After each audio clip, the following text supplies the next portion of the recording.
Isu harga barangan bersubsidi dan akses jalur lebar antara isu yang menjadi tumpuan dalam sidang Parlimen hari ini. Kita terus bersama Hasimi Muhammad untuk perincangan lanjut. Silakan Hasimi. Baik, terima kasih rakan tugas di studio. Seperti mana rakan sudah maklumkan, hari ini beberapa tumpuan kita fokuskan di persidangan Dewan Rakyat. Yang mana antaranya soalan diajukan oleh Edwin Banta GPS Selangau yang mahu tahu apakah pelan tindakan alternatif meningkatkan akses jalur lebar dapat sampai ke kawasan luar bandar dengan terhadnya pelaksanaan strategi dan plan sekarang. Yang mana soalan tersebut telah pun dijawab oleh Menteri Komunikasi Fahmi Fadzil pada sesi pertanyaan lisan sebentar tadi, yang mana beliau maklumkan Suruhanjaya Komunikasi dan Multimedia Malaysia MCMC ketika ini sedang meneliti sekurang-kurangnya 3 teknologi baharu untuk menambah baik perkhidmatan internet di seluruh negara dan ia dijangka dilaksanakan pada 2025. Yang mana menurut Fahmi Fadzil, ia antaranya dikenali sebagai direct to device atau terus ke peranti. Selain itu turut dimaklumkan oleh Fahmi Fadzil sebentar tadi adalah 2,393 menara baharu daripada 3,884 yang telah dirancang telah siap dan beroperasi setakat 31 Januari lalu. Sementara 39,983 daripada 40,214 stesen pemancar telah dinaik taraf dengan 3.32 juta premis sedia dengan rangkaian gentian optik berbanding 4.19 juta yang dirancang.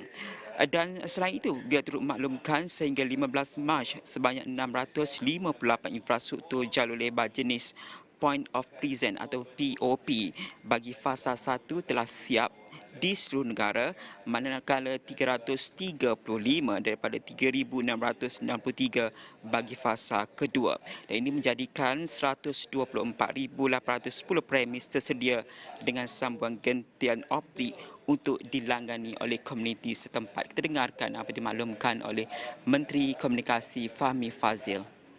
Sukacita saya sebut juga ada beberapa teknologi baru ataupun baru muncul ataupun dengan izin emergent technologies yang sedang diteliti oleh pihak MCMC melalui dengan izin proof of concept. Ini termasuklah penggunaan satelit LEO, Low Earth Orbit Satellite seperti Starlink untuk menyediakan backhaul kepada menara-menara di beberapa lokasi di seluruh negara. Kedua adalah penggunaan fixed wireless broadband untuk membantu dari segi backhaul bagi menara-menara yang mungkin sedikit jauh daripada kawasan yang mempunyai gentian optik. Ketiga adalah teknologi yang agak menarik dan belum lagi digunakan, tapi ianya dinamakan direct to cell ataupun direct to device. Ini sangat bersesuaian kerana ia bermakna kita tidak bergantung harap kepada menara-menara untuk memancarkan signal, tetapi kita boleh menggunakan phone kita untuk berkomunikasi terus dengan satelit dan satelit itulah yang seolah-olah menjadi menara. Ini teknologi baru yang mungkin akan dilaksana sekitar 2025.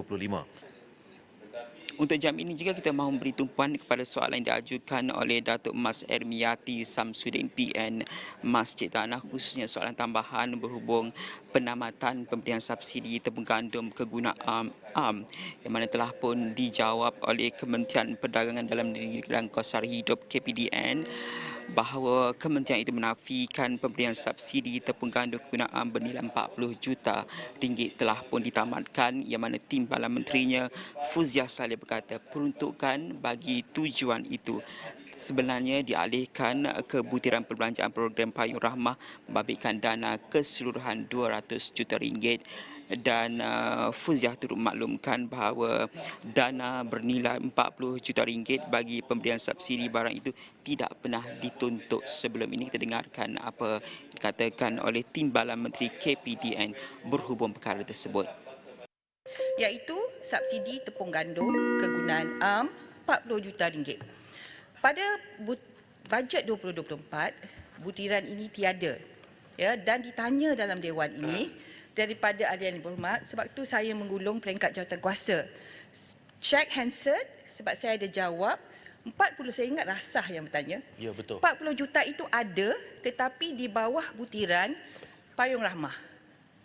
200 juta Payung Rahmah itu termasuk 40 juta untuk tepung. Itu apa orang kata ulasan daripada MOF, ya. Dan saya nak beritahu Tan Sri Yang Tua, tepung kegunaan am ni 40 juta ni bajet tu ada kita asingkan tapi tak pernah dituntut. Dah beberapa tahun tak pernah dituntut Yang Berhormat Tan Sri Yang Tua. Kerana apa? Kerana tak ada kilang yang nak buat tepung kegunaan am ni. Ya, jadi dan rakyat pun tak pernah minta tepung kegunaan am dan tak ada kilang yang nak buat. Yang keluar ke tepung cap kunci, tepung cap ros, tak ada tepung kegunaan am ini, tak ada kilang yang buat. Dan dalam pada itu KPDN turut menafikan bahawa pengeluaran dan pengedaran barangan subsidi adalah lebih baik sebelum PRU 15 dilaksanakan. Kita dengarkan apa yang dikatakan oleh Timbalan Menteri KPDN berhubung perkara tersebut. Yang mengatakan bahawa bekalan sebelum PRU 15 lebih baik daripada selepas PRU 15, ya. Jadi saya nak beritahu di sini bahawa kita harus bercakap berpandukan data dan fakta. Pada tahun 2022, Tan Sri Yang Tua, pengeluaran gula, ya, pengeluaran gula ialah jumlah dia, ya, 437,290 metrik tan, manakala pengedaran gula pula ialah 430,713 metrik tan keseluruhannya. Berbanding dengan tahun 2023, pengeluaran gula ialah 489,451 metrik tan keseluruhannya. Dan pengeluaran pula berjumlah 471,241 metrik tan. Maksudnya dari segi pengeluaran dan dari segi pengedaran memang jumlahnya lebih pada tahun 2023 berbanding tahun 2022. Maksudnya tidak benarlah mengatakan bahawa sebelum PRU 15 itu lebih baik dari segi pengedarannya, ya, barang-barang yang bersubsidi ini. Selain pada tumpuan kepada sesi pertanyaan-pertanyaan lisan untuk hari ini, juga kita mahu memberikan fokus kepada beberapa RUU yang akan dibentangkan, yang mana untuk hari ini dijadualkan 4 RUU dibentangkan untuk bacaan kali pertama. Ia termasuklah Rang Undang-Undang Perlembagaan Pindaan 2024, Rang Undang-Undang Keselamatan Cyber 2024, Rang Undang-Undang Cukai Pendapatan Pindaan 2024 dan Rang Undang-Undang Cukai Aktiviti Perniagaan Labuan Pindaan 2024. Dan kita akan bawakan semua ini di Astro-Awani dan astroawan.com. Saya kira setakat ini kita kembali dulu kepada rakan setugas di studio.